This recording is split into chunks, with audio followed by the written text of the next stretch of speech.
Hi, welcome.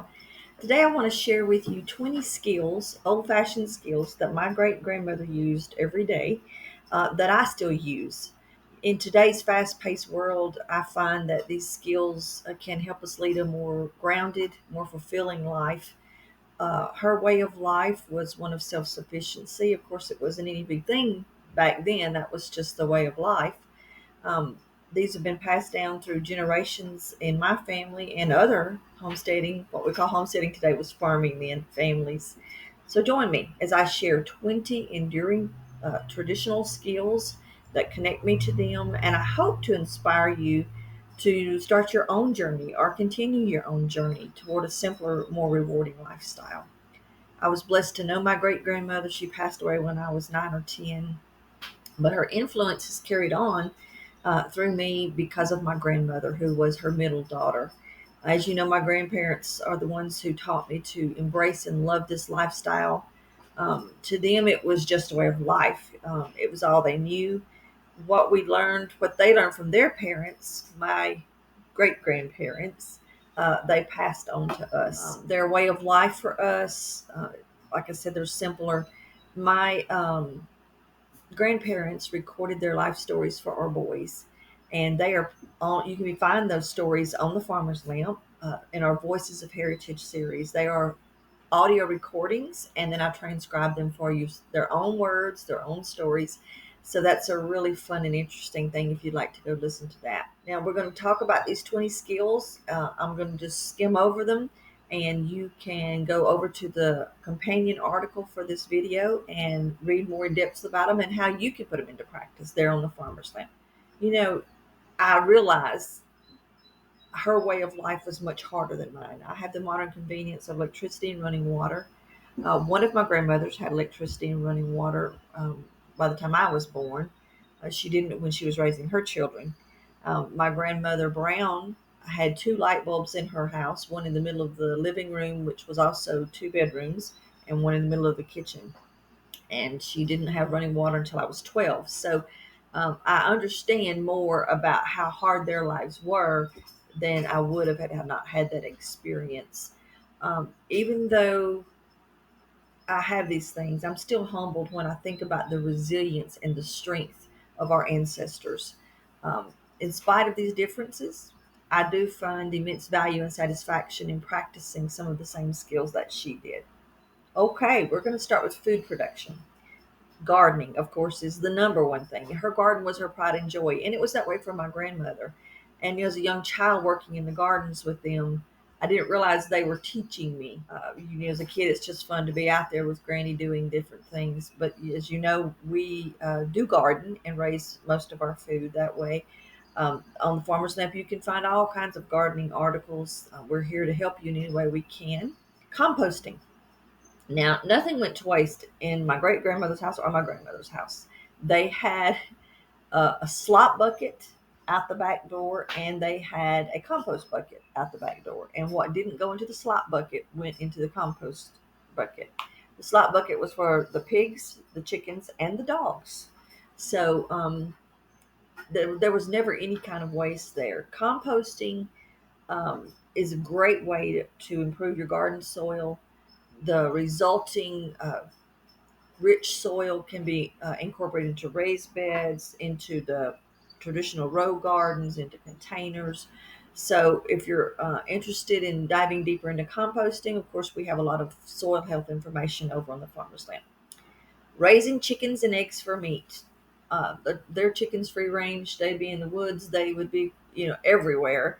They put themselves up at night. She would go, of course, and close the coop after they had gone to bed. But with over 45 years of chicken keeping experience from over at least 7 generations, I don't even know how far back our chicken keeping goes, I've come to realize that chickens contribute a lot to the homestead.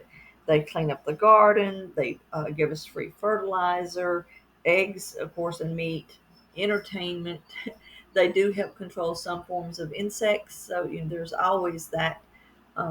We raise heritage breed chickens, which you can read more about that on the Farmer's Lamp, why we do that and what they are. It's a connection between us and our past, in our our ancestors. Dairy cows, pigs, and poultry. Okay. My great grandmother and my grandmother were great milkers, and they were very particular about who touched their cows. And I was, I don't know, 11 or 12 before my grandfather was allowed to milk the cows, that in my memory. And I'm not saying he never did, I'm just saying. Um, but I do that. We have an A2 Jersey cow. They weren't concerned about A2 back then. They did have mostly have Jerseys. They did have some Guernseys, and I seem to recall a couple of Holsteins. But they always had a dairy cow for milk, butter, cheese, and of course the meat from the bull calves. They raised pigs and turkeys and guineas. They ate the guinea eggs if they could find them, and of course the guineas are just fantastic soldiers at pest control. So I do not make my cheese. We don't really eat a lot of cheese, but it's something I want to do. I just haven't taken the time to learn that skill. And that's one of the great parts about this lifestyle is there's always a skill to improve. There's always something to learn from other people. And as Papa said, even if it's just to learn what not to do, you have to learn those things. We also raise these we raise pigs and cows and guineas and turkeys. Turkeys are just fantastic to have, but they require a commitment. It's a big commitment to have livestock. So be aware of those things. And then we have some articles, of course, on the farm stand from scratch, especially in today's world. It's real important to cook from scratch. There are so many toxic chemicals and additives and preservatives in our food, and they hide under so many labels. Did you know there are over 200 names for sugar? It's just mind blowing. But when you cook from scratch, you can control the ingredients, you can control the nutrition, especially if you produce a lot of your food. Not everybody can have cows, not everybody can have pigs, but you can uh, work with local farmers. You can go to farmers markets and all those things to take advantage. But cooking from scratch saves money. It does take some time, but it's also a skill that you will need. And we have a lot of recipes on the farmers out there for you. Making bread. Saturday was my grandmother's bread making day. She also did her cookies, her pies, her cakes, anything she was going to bake. That was her Saturday, my great grandmother. My grandmother, she baked whenever she wanted to. Of course, she had the convenience of a gas stove, and she also had a wood stove that she used in the winter. But she had other conveniences that my great grandmother didn't have, so she just baked whenever she needed it. Uh, Saturday works for me. As I record this, today is Saturday, and my bread for today this week is on its second rise, and I'll give it a bake when I'm done speaking with you about this. So um, there's just something so satisfying about making bread. It's just, a few basic ingredients. Start with a simple recipe. We use einkorn flour if you're interested in learning about that and why we use einkorn flour. You can find that on the Farmer's Lamp. I'll try to remember to put all these links in the article, but if you go to the article for this video, you'll find all this information. Hunting and fishing. Now, traditionally in our family, it was the men that did the hunting and fishing, and the women stayed behind to process it. But we were taught as girls to hunt and fish. I don't really care for it. That's just me. So I prefer to stay behind and do the processing and the preserving. My Uncle Stanley loved to fish, and he would take us fishing, and it was great fun because he was great fun. But if the fish weren't biting, I didn't really enjoy it. Okay, now we're going to talk about housekeeping, hand washing dishes. I know that a lot of people prefer um, dishwashers because they say it saves water.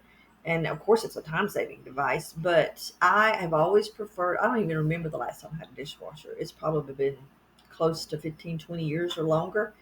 It's just something I like to do. Using a clothesline, unless it's rainy or snowy or there's something else, something that I don't like to put on the clothesline that needs special care, which I don't really have any of those things. Everything goes on the clothesline. It saves us money, and there's just nothing that smells as good as that. Sewing, quilting, and knitting. I am not a seamstress, as anyone who knows me will tell you, but I can do basic sewing. I can make curtains and tablecloths, and I can do mending.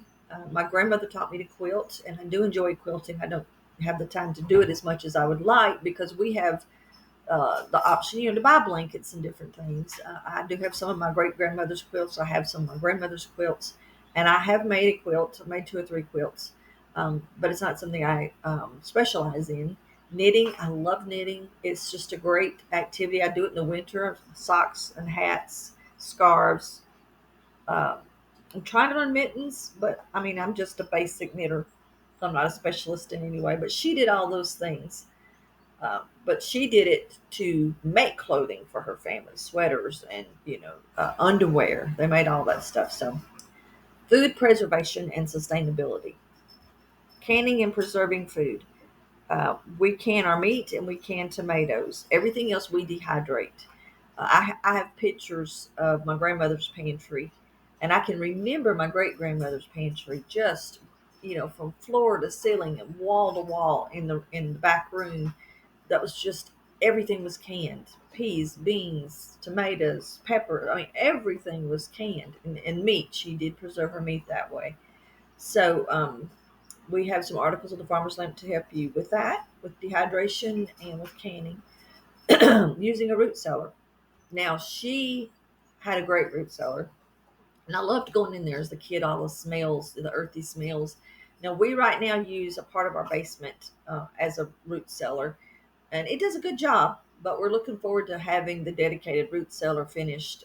Better temperature control, better humidity control, natural medicine, natural home remedies, and herbs. She had an herb garden that, as a child, I didn't understand the significance of her medicine garden. That's what she called it, my medicine garden.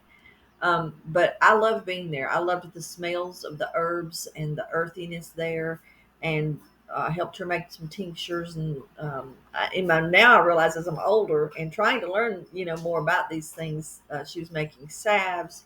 I can remember her soaking peppermint leaves in whiskey, and we always got that when we were sick as children. So uh, there are lots of ways to learn about herbal medicine. We have, just in the companion article for this, some links to some places that we recommend. Community life and family life, storytelling and oral history. Every evening, we would sit on the porch at my grandmother's house and share stories. And I can remember sitting on my great grandmother's porch.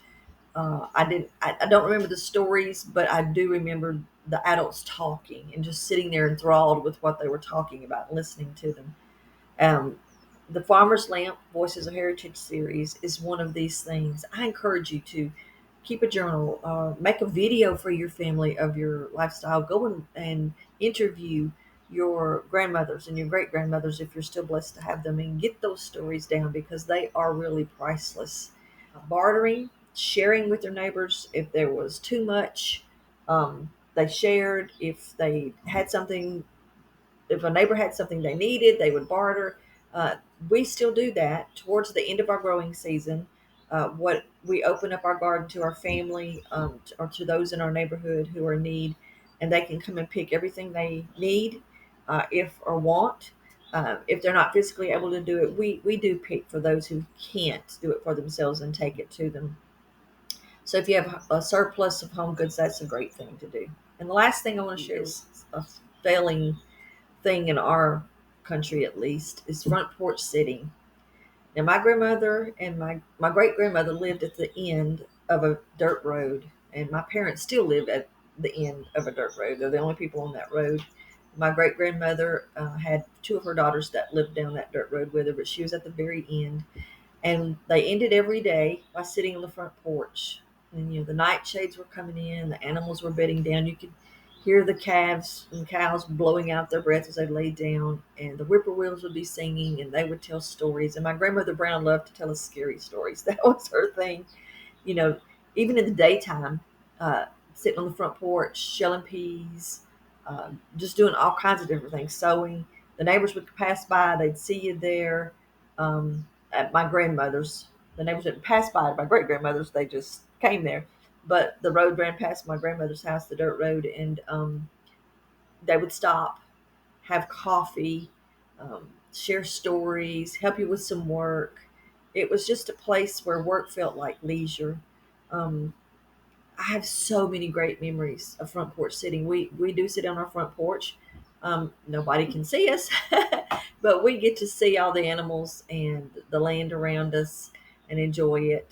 Um, if you have a balcony, sit on your balcony and watch your neighborhood. If you have a backyard or a front yard, if you have front porch, sit out there and you may be surprised at who may stop and talk with you. I know in our time it's an unheard of thing, but take the time to enjoy it. Look around, relax, just be out. Just being outdoors is great for you. I hope you've enjoyed these 20 skills that my great grandmother used, that I did, that I still do. And be sure to go check out the companion article for this video, and you can learn more there. Until next time, safe and happy journey.